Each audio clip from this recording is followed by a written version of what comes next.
Well, hello, fellow pilots and good buddies. I'm John King. And I'm Martha King. And we are standing up. There's just not much of us to stand up.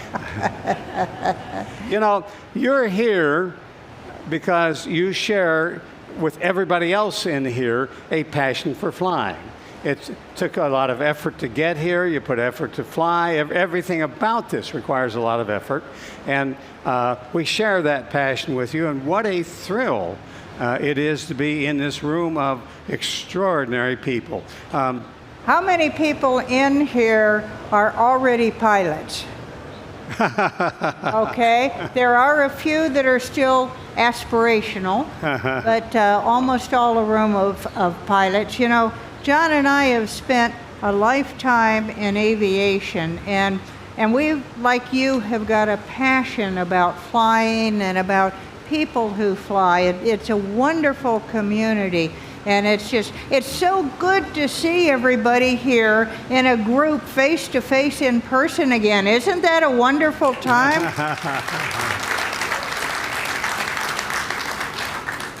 I'm really pleased that AOPA is doing these forums again. Some people, the FAA in particular, have not yet reopened for that, but AOPA has, and it allows us to meet people face to face and share our passion about flying. You know, like some of you probably, John and I have always owned a little bit more aircraft than we could really quite afford. When we were flying around doing the live 2-day weekend ground schools, we flew around in a Cessna 340, which was a wonderful airplane for that, twin engine, pressurized, cabin class, but it was pushing things a little bit as far as the affordability, always was. And then as time went on, and I'm sure you felt the same thing, there's always a desire to go faster, to go higher, to go further. And if you're not careful, you can get a really bad disease called I need to smell jet fuel. That is an expensive disease. So eventually John and I went out and we bought an old Cessna 500, Cessna Citation 500. Now, that's really redundant to call that an old Citation 500 because they're all old. But it was a fabulous airplane for us. It was one of the very first business jets ever built. And This Citation 500 was before they called them Citation 1, Citation 2. It was just a straight 500. We called it a Citation 0 because it didn't have any number associated with it. But it was very safe and a very great transition from the Cessna 340 because Cessna made it as close to our 340 in operation as it was able to when you go to turbine from that. But, you know, it had a bad reputation for speed. How many? Basically not having any. Oh, right. It had all kinds of nicknames, derogatory nicknames. People called it a slotation.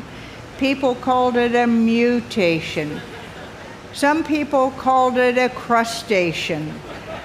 The air traffic controllers called it a frustration because they were always having to move us off the airway to let a real jet go by.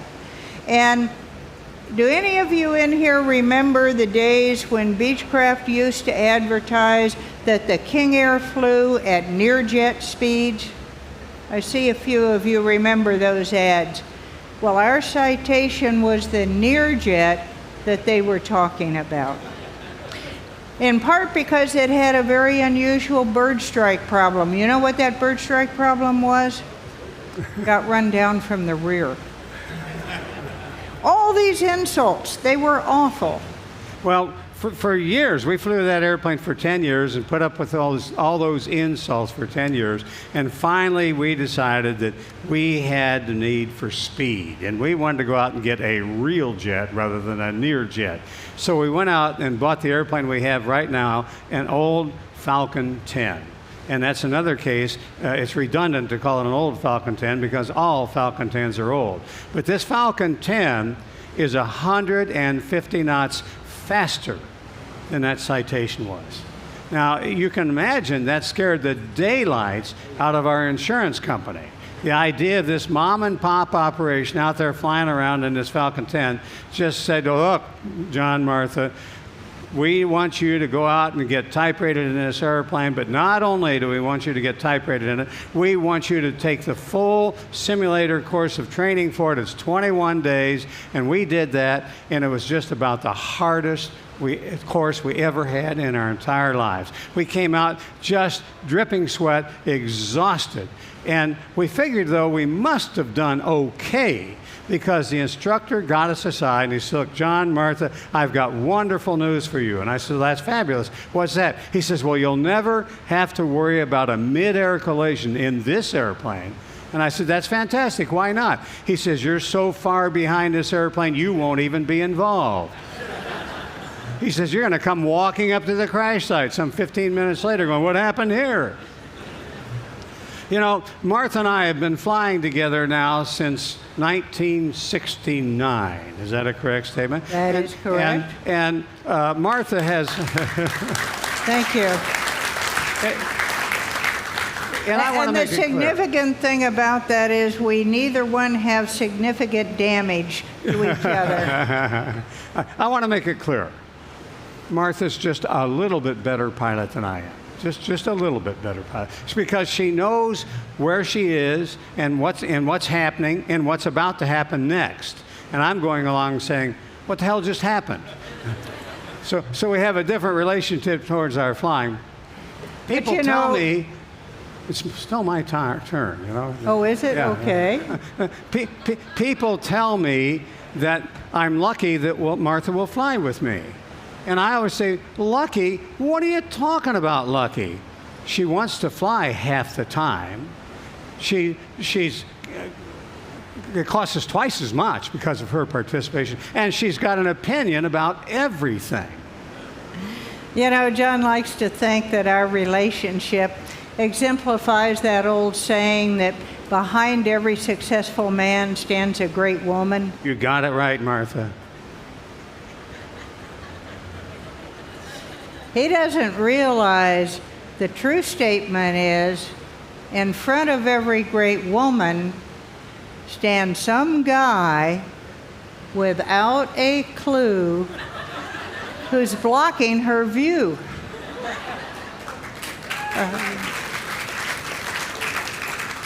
This is what flying since 1969 has been like for me. It's just the way the whole thing always goes.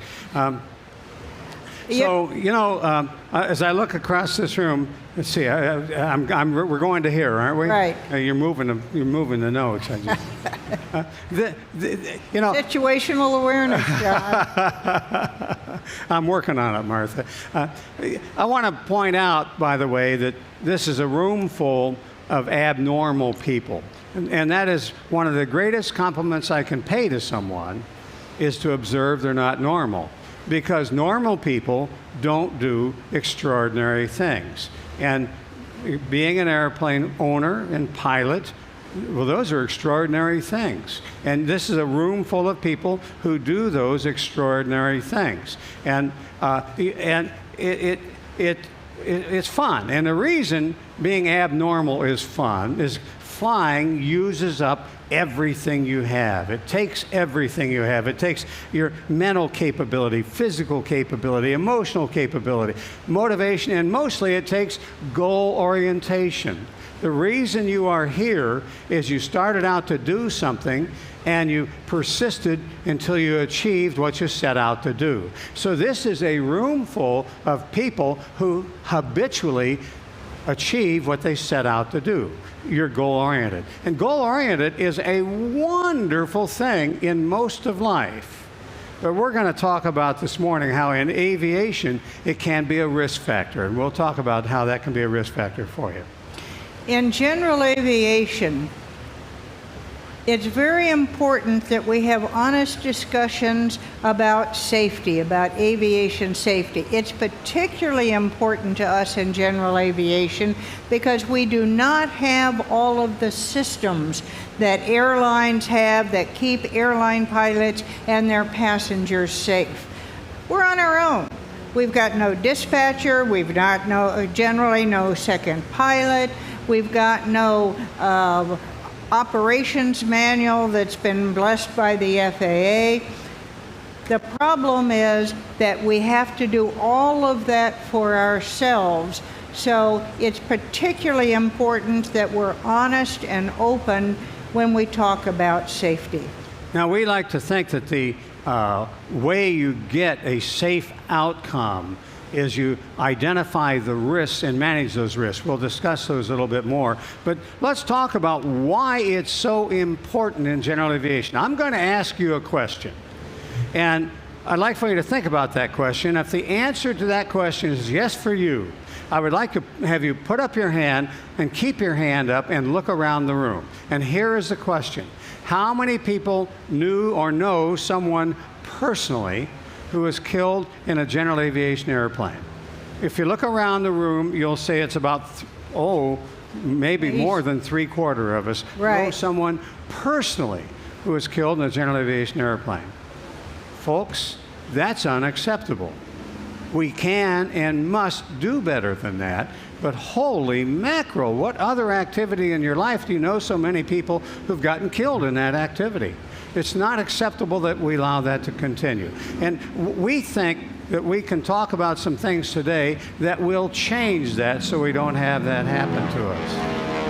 And one of the things we're going to talk about today is how the discussions of safety are couched, the vocabulary that is used, because very often those discussions are not helpful and not insightful to general aviation pilots, and sometimes they can actually be counterproductive. After an accident, particularly an airline accident, the Secretary of Transportation, the FAA administrator, will be interviewed on TV, and very commonly you'll hear them say phrases like, "Safety is our #1 priority," or "There can be no compromise with safety." That sounds wonderful to the general public.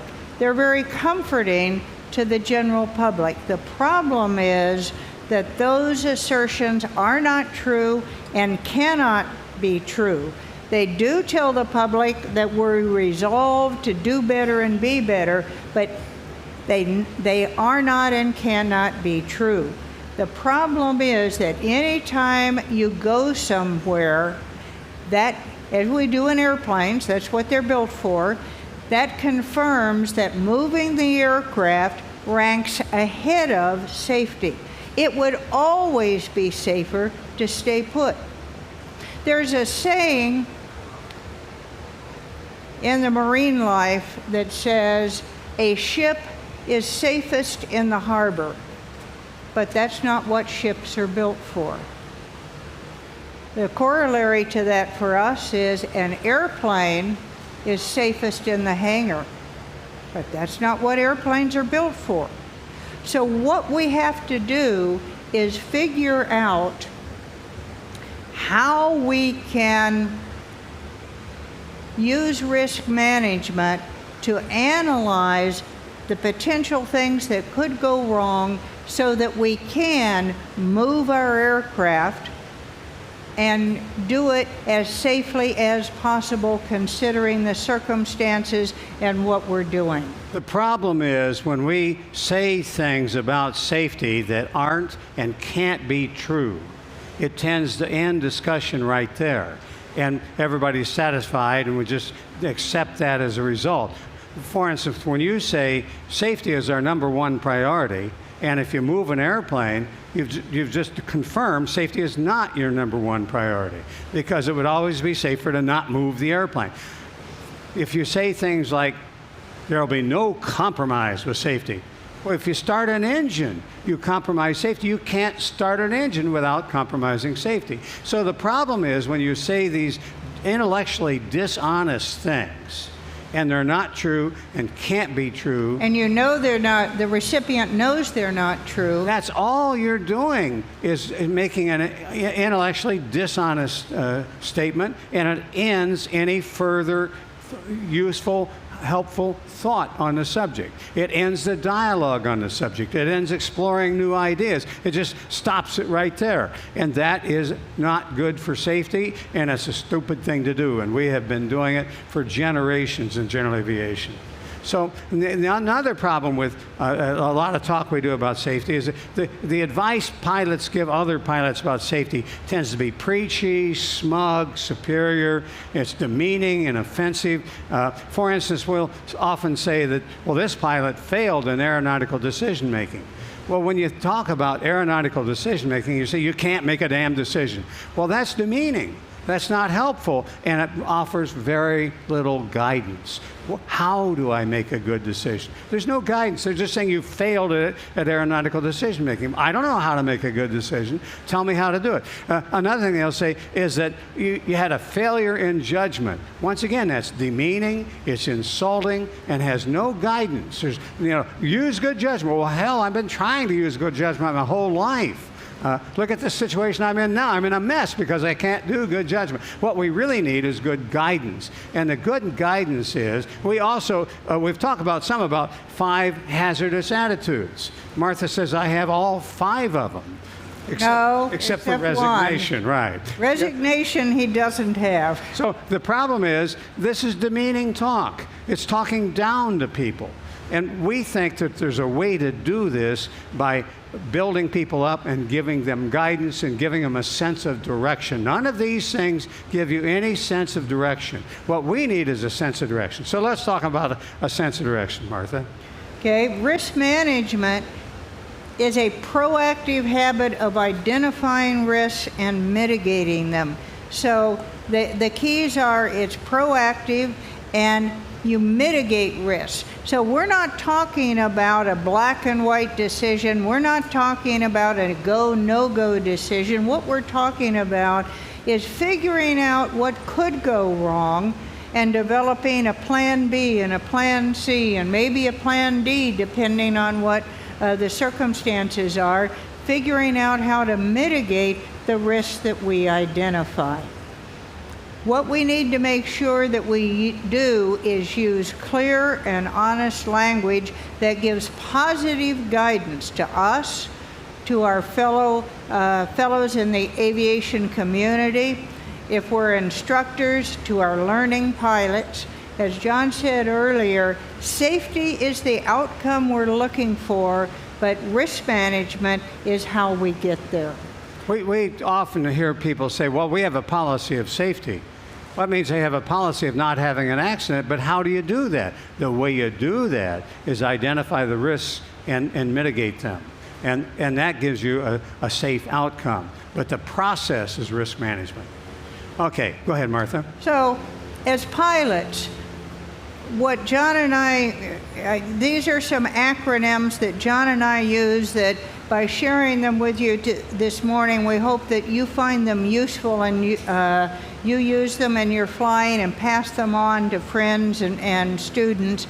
And that is conduct risk surveillance for flights using the acronyms PAVE, CORD, and CARE. This is a little bit like we've been doing in aviation for generations. We've been using checklists. We say on short final, when we first started flying retractable aircraft, you'd say to yourself, GUMP, GUMP, GUMP. And it stood for gas, undercarriage, mixture, and prop. It was just a checklist you used to remind yourself to get your gear down and get the mixture forward, get the prop forward, and those kinds of things. So we've been using these kinds of words forever, but these words are directly about identifying the risks and mitigate them. For instance, when we talk about pave your way to a safe flight, what we're doing is using that word to think of the risks and put them in different categories and think about those categories of risks. The categories are the risks associated with the pilot, the risks associated with the aircraft, the risks associated with the environment,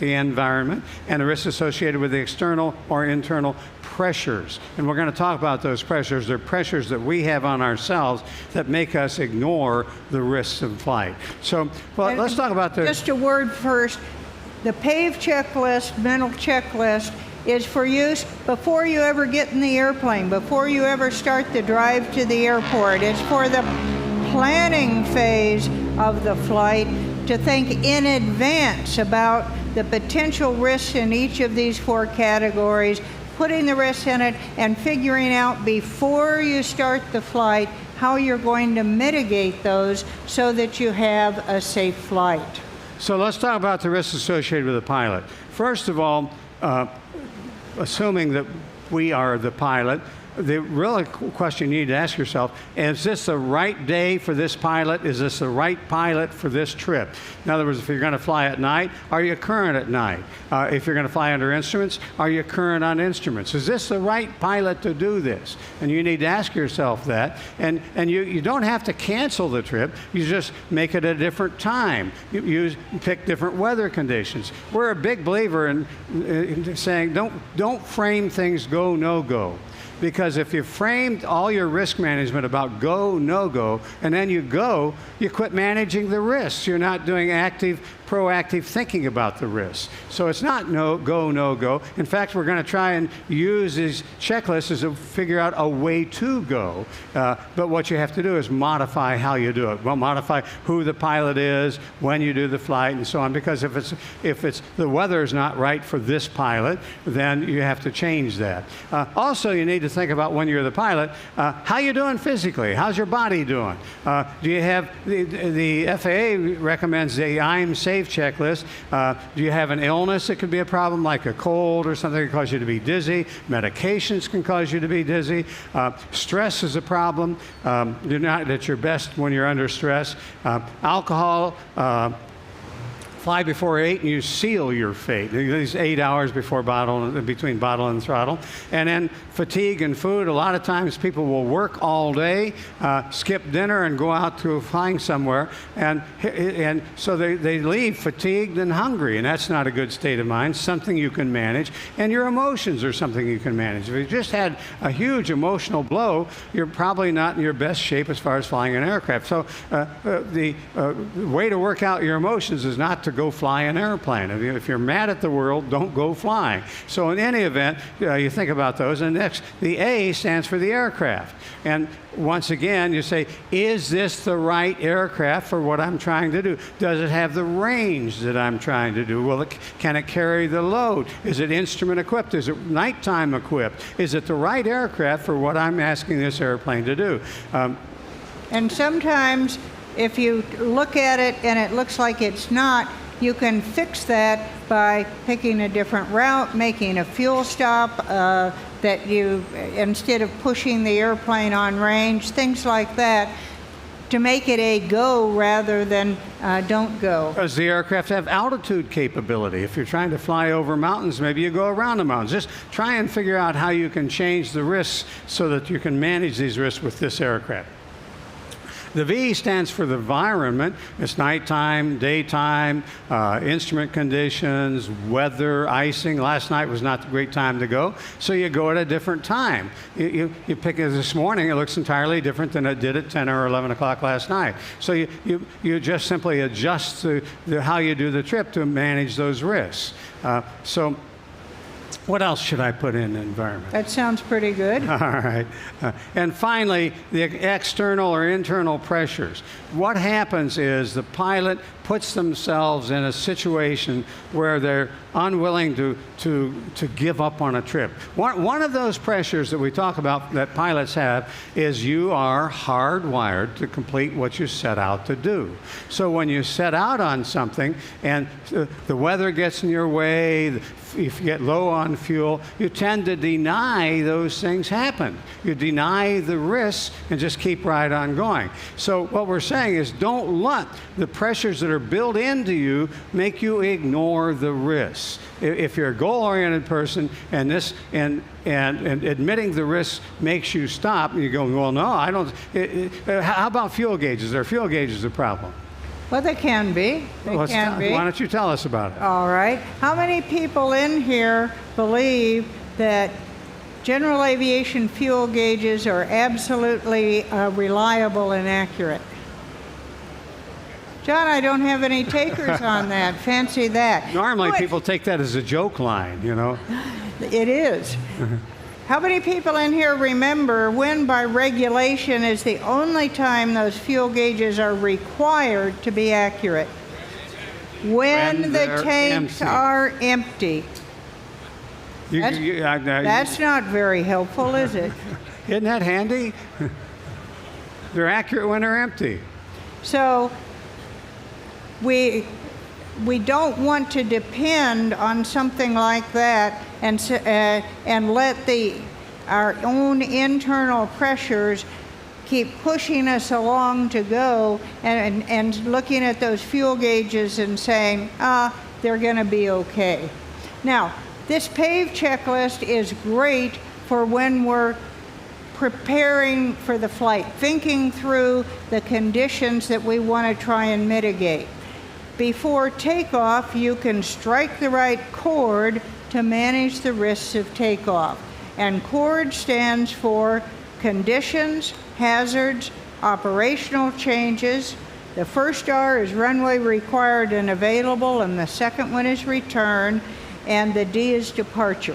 This chord checklist is a checklist that we use to self-brief ourselves before we take off. And so as we're approaching the runway, regardless of the aircraft we're going in, we suggest you use the chord checklist. And what it is, you look around and say, what are the conditions now? Is the runway wet? Is it windy? Is there a strong crosswind? And if you're flying, we fly this old Falcon 10, and so it matters to us whether the runway's wet or not, because could we do an aborted takeoff? If the runway's wet, you might not be able to do an aborted takeoff as well. So we talk about, well, what are these conditions right now? If you're flying a 172, there would be different conditions you would think about, but you talk about the conditions that you're facing right now. And the age says, what are the hazards? I don't see, what are the hazards associated? Oh, there it is, up there, and now I see it. What are the hazards associated with those conditions? The hazards are things like a slick runway, strong wind. Crosswind. And so the O is what operational changes are we going to make to compensate for those hazards. So we'll talk about, we need a little longer runway. Go ahead. Right. We may talk about the fact, the runway's a little bit wet, so we want to make a static power up and get full power on the engines before we release the brakes, because you use up quite a bit of runway in the process of acceleration, and we don't want to do that if the runway's wet, because we're going to need all of it. Sometimes you can be pretty creative about what operational changes that you're going to make to deal with these hazards, and they aren't very limiting, but they can be a big difference in how well the aircraft. In our airplane, if we have clouds, one of the things we'll be doing is checking, what's the outside air temperature? We know what it was supposed to be, but what's the reality? What is it actually? And we may make a decision on the spot to take off with, do our takeoff with the anti-ice on for the engines rather than not on, because the clouds are low enough, not forecast to be that low maybe, but they're low enough that we want to have the engine anti-ice when we go into the clouds. In a 172, it might be you get out to the runway and you look at the wind, which is now more of a crosswind and stronger than it was supposed to be, and you decide you want a different flap setting for the takeoff. These are the things we're talking about on operational changes. Okay, the R, first R, stands for the runway required and the runway available. You do the runway required, you do your takeoff calculations. This is how much runway you need. And those takeoff calculations, required runway and available runway, we will have done before we get in the airplane, but this is the time to review them. So we review those, compare the two, and say, are we okay? How do we have margin here? And then the R is for return. And if you're flying an old Falcon 10 that has 2 engines, and they're jets, if you lose an engine, you're probably just going to keep right on going and follow the IFR clearance you have. So you'll just discuss that's what you're going to do. If you're in a 172, you should have figured out in advance whether or not you could, where you're going to go. We have a road right next to us we call Balboa International, and it's Balboa Street, and it's your best, most likely place to land if you lose an engine because we don't have enough room to turn around. But you have to make that decision in advance whether or not you're going to be able to turn around. You're in a 172.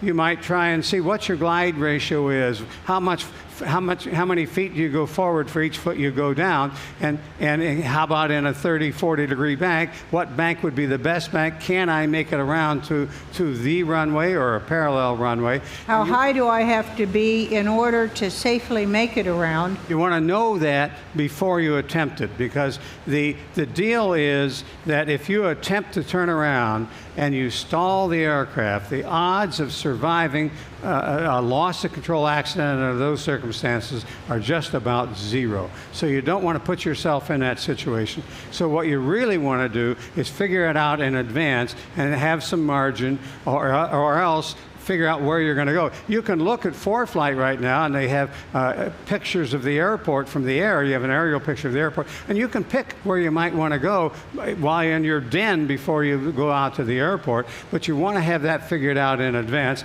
and that's what the return is all about.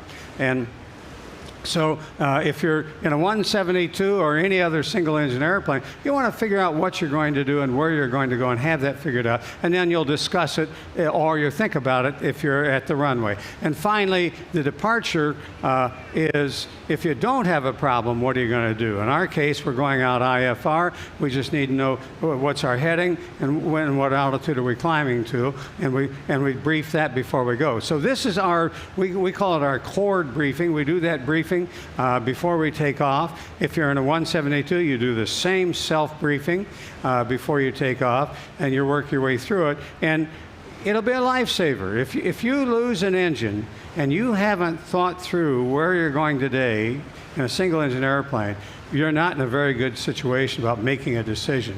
But if you figure it out and have a good idea, you can more calmly respond to that situation. So that's what you'll be doing, and I believe that it's really good flight management, risk management to do that chord briefing before you take off. So that's when you're right at the runway ready for takeoff. But what about once you've launched and once you're airborne?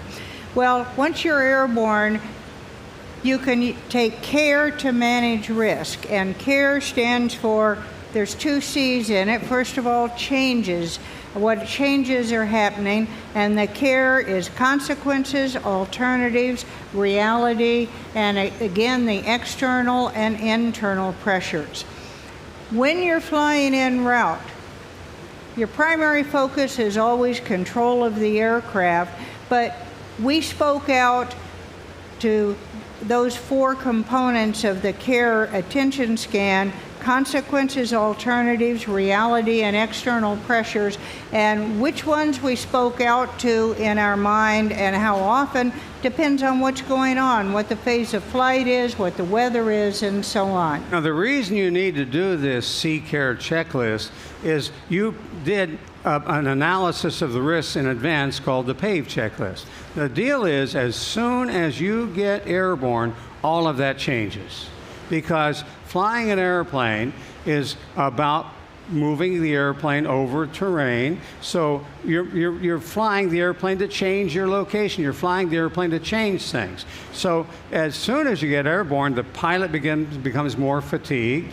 The airplane gets lower on fuel. You're flying over a changing environment, and the pressures get greater. As soon as you get airborne, it's harder to give up on the trip.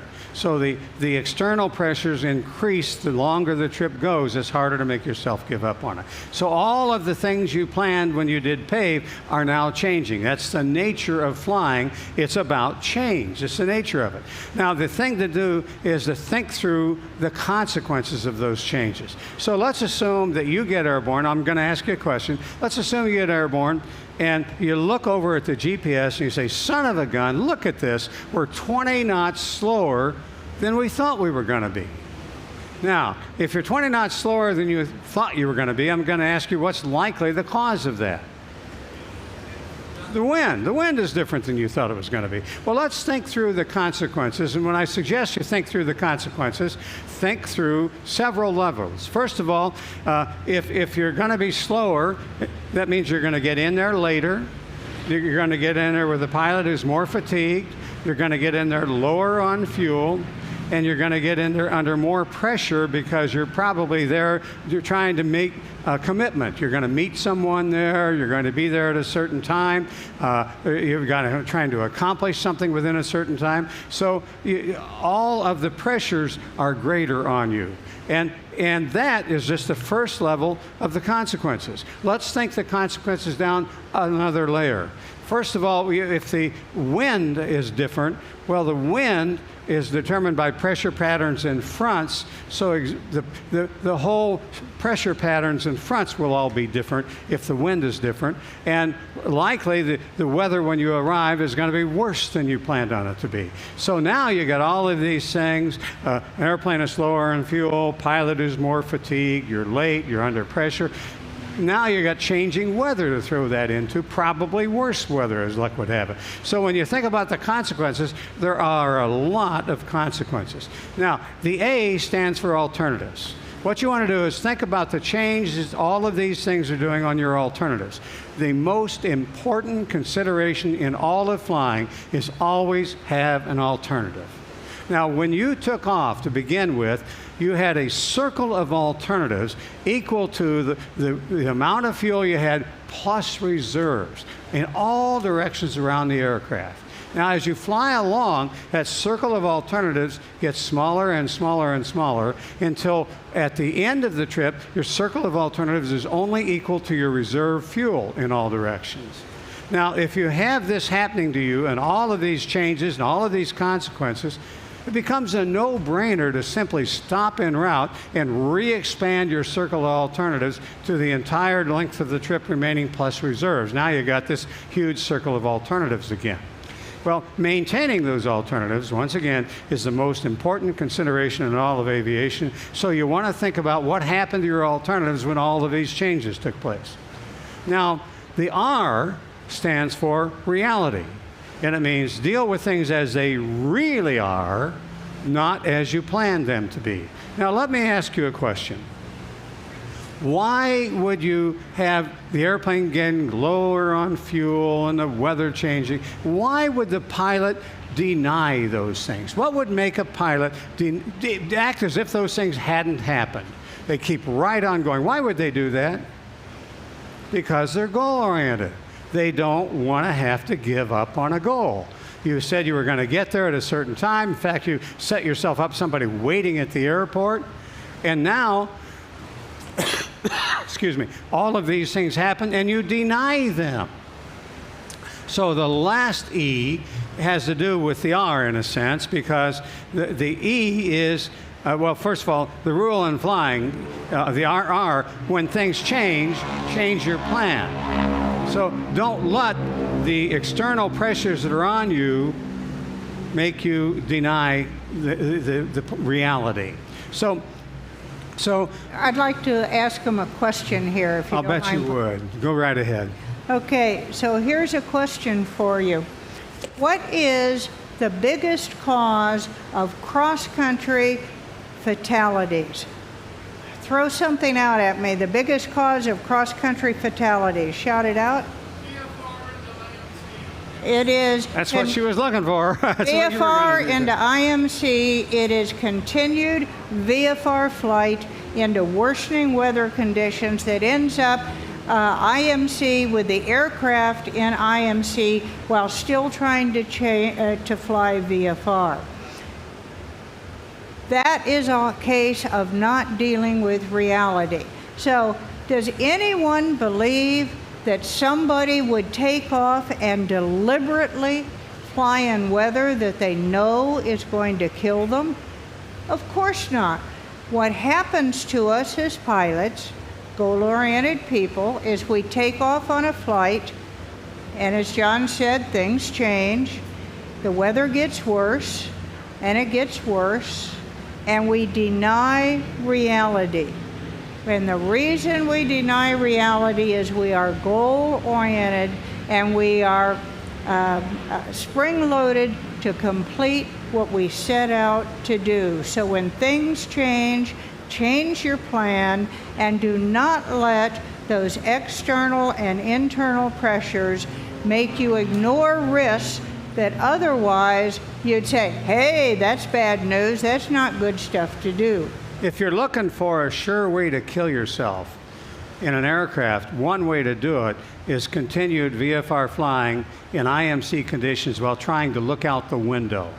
It just does not work. You cannot control an airplane in IMC conditions by trying to look out the window. Kobe Bryant's pilot demonstrated that. It just does not work. We've got countless friends where people could put up our hands multiple times on people we know who got killed in airplanes.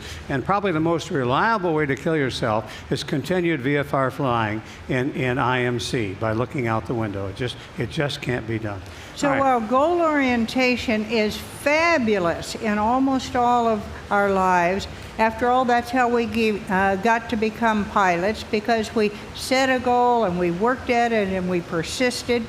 It is a risk factor for us as pilots and something we need to be aware of on a continual basis. That goal orientation tends to make us keep on going when risk mitigation says we need to change our plan. We need to face reality, not deny it, and we need to change our plan. So the way, I'm sorry, you had something else, you took in a breath. I did take in a breath. I was going to talk about the tension between completing the flight. Why don't you talk about the tension between and goal orientation. I'm not saying at all that we want or need to be as rigid as the airlines are with their second pilot and their dispatchers and all their operations procedures and so on. I mean, that's what GA flying is all about, is the freedom of it to go where we want, to airports we haven't been to before and so on. But we do have to accept reasonable limitations on our utility. If we want to keep our friends and our relatives, our fellow community members alive, we need to manage the risks in aviation. If we don't manage the risks in aviation, they're going to be unacceptable. As John, you looked around the room, you saw how many people knew someone personally who had died in a general aviation accident. We don't want that to keep on going. Now, one of the reasons that people tend to deny reality is because of what we call the big lie.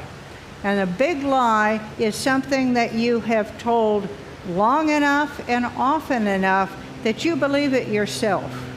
And the big lie in aviation is the safest part of the trip was the flight. The most dangerous part was the drive to the airport. Totally not true for general aviation. It is true for the airlines, which is where that saying kind of comes from, but it is not true for general aviation. And the reason we say it's not true is due to mathematics. What you can do is go to the National Highway Transportation Safety Board, and they will tell you the accident rate per mile in cars. And then you go to the NTSB, National Transportation Safety Board, and you can get the accident rate per 100,000 hours in airplanes. And if you know about how fast airplanes are, you can match those two up, and what you find out is you're 7 times more likely to be killed per mile in a general aviation airplane than you are in a car. That's on a par with motorcycles. And I used to think motorcycle pilots or motorcycle drivers were damn fools. Now I find out we all are. But so you're 7 times more likely to get killed per mile in a general aviation airplane. Now, what is the biggest single risk factor in an airplane? It's in between your ears. It's the pilot. You know what? We can manage that. And the biggest thing we can manage is the external or internal pressures. Why do you ignore risks? And the way you manage that is you set yourself up for success before you leave. Martha and I, when we're going on a trip in any kind of airplane, put in an overnight bag in the aircraft, even if we're going for a $100 hamburger. Then if we have any kind of problem, the weather's not right, the engine's not right, we just say, hey, let's just check into a hotel, we'll spend the night, and we'll worry about this tomorrow morning. We take the pressure off of ourselves, and we do it by managing ourselves, managing it in advance. If we're going to go somewhere and meet someone, we never have them waiting for us at the airport, because that sets up pressure on us. We're going to manage that by saying, look, we'll tell you when we're in. We'll call you. We've got a cell phone. We're in no hurry. We need to clean the windshield and refuel the aircraft. We'll just call you when we get in. That'll give us time to do all of those things. And no hurry, because we have to do all this stuff with the airplane anyway. So what we do is we try and set it up so we take the pressure off of ourselves. So you manage those risk factors of the pressures on you by setting up a program in advance to take the pressure off of yourself. So we urgently request, because we'd like for you to be around, that you use PAVE, CORD, and C-Care to manage the risks in flight. And we'd also like to make a special wish for you. The wish for you, I can say it. Keep the pointy end forward, the dirty side down, and by all means, please, stay out of the trees. Thank you for coming today. Good afternoon. We appreciate it very much. Thanks for being here.